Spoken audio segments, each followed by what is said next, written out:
Welcome to Man Does Tech, where I solve the problems you didn't even know you had.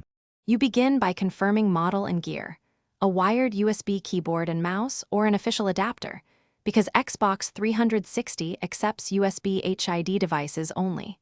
Once powered and signed in, plug the keyboard into a front USB port, then connect the mouse. You do this now so the console recognizes devices during boot.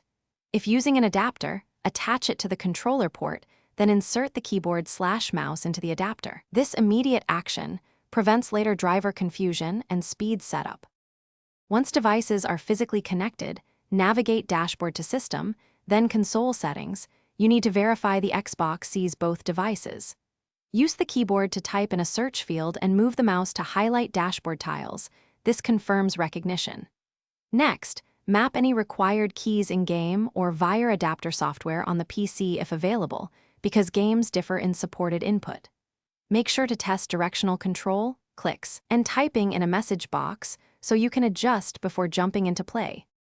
To finish, launch a game or app known to accept keyboard/mouse and verify aiming, movement, and button binds. If something fails, reboot the console first. This often forces device detection.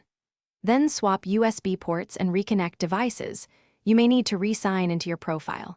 If problems persist, update adapter firmware on PC if applicable, or try a different keyboard/mouse to isolate hardware faults. Remember, adapters and game support vary, so checking compatibility solves most issues quickly.